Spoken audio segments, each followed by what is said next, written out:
প্রতিস্থাপিত হবে সীমান্তে সীমান্তে বিলাসপুর হবে, সীমান্তে সীমান্তে ব্রাহ্মণবাড়িয়া হবে যদি অতিরিক্ত দুষ্টামি করেন। ভারত অস্ত্র দিয়ে সেনা দিয়ে আমাদেরকে সহযোগিতা করেছে তার মানে এই না যে বাংলাদেশের সীমান্তে এসে আধিপত্য কায়েম করতে হবে।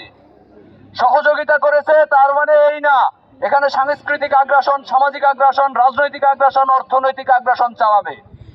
আমরা গত 17 বছর দেখেছি আওয়ামী লীগ সরকার কিভাবে ভারতকে বলেছিল না যে ভারতকে আমরা যা দিয়েছি আজীবন মনে রাখবে, এই ধরনের শব্দ চয়ন করে এইভাবে ভারতকে যা খুশি তা দিয়ে, ট্রানজিট দিয়ে, সবকিছু দিয়ে তারপরে ভারতের সাথে সম্পর্ক রাখছে আওয়ামী লীগ। তো ভারত আওয়ামী লীগের বন্ধু, বাংলাদেশের বন্ধু না, এটা আপনাদেরকে মনে রাখতে হবে।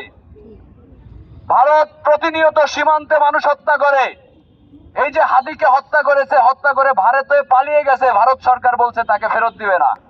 এই যে হাসিনা 17 বছর রেসিজম চালাইছে, ছাত্র জনতার অভ্যুত্থানে পালাইতে বাধ্য হয়েছে, তাকে তার হত্যাকাণ্ডের গণহত্যার বিচার হয়েছে, তাকে নাকি ফেরত দিবে না। এই আগ্রাসন দীর্ঘায়িত হবে না, এই আগ্রাসন এখানেই শেষ হবে।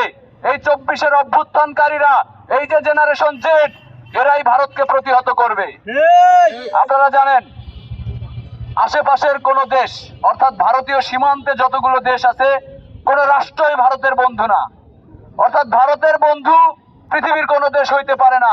যারা বলে দাদা খেয়ে এসেছেন নাকি যে খাবেন, ভারত মাঝে মাঝে আমাদের সাথে দুষ্টামি করে।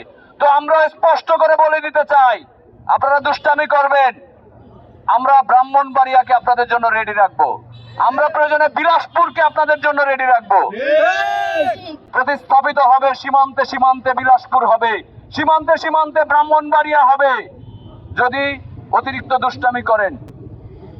বন্ধুগণ, ভারতীয় আধিপত্য এবং যেই আগ্রাসন বিরোধী আমাদের যে কণ্ঠস্বর ওসমান বিন হাদিকে হত্যা করা হয়েছে এবং সেই হত্যার দীর্ঘদিন হওয়ার পরেও এখনো পর্যন্ত স্বরাষ্ট্র উপদেষ্টা কাউকে গ্রেফতার করতে পারছে না।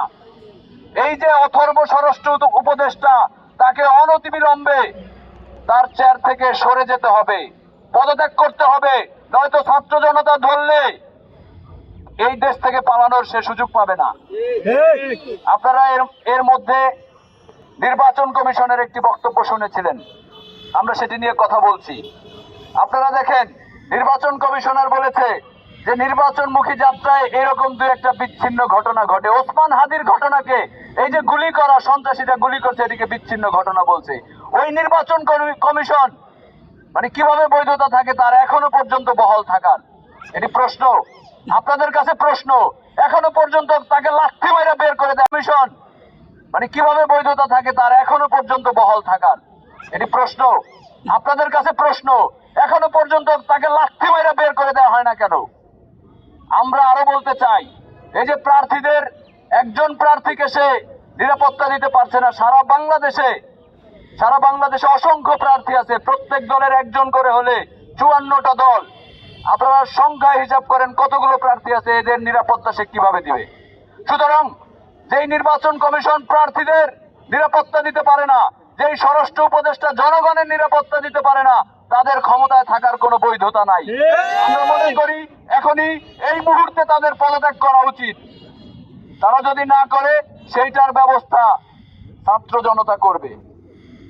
ওসমান হাদিকে যারা হত্যা করেছে তাদের দ্রুত আইনের আওতায় আনতে হবে এবং এই রকম ইন্টেলিজেন্স যারা রয়েছে, আততায়ী যারা রয়েছে, যারা বিভিন্ন সময় বিভিন্ন মানুষকে হত্যার প্রচেষ্টা চালাচ্ছে, তাদেরকেও আইনের আওতায় আনতে হবে।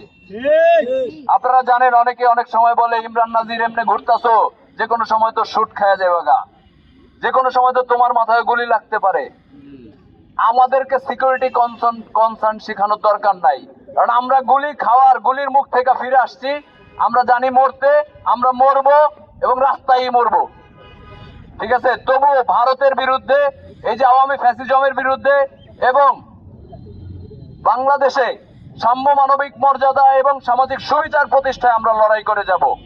সবাইকে অসংখ্য ধন্যবাদ। আল্লাহ হাফেজ।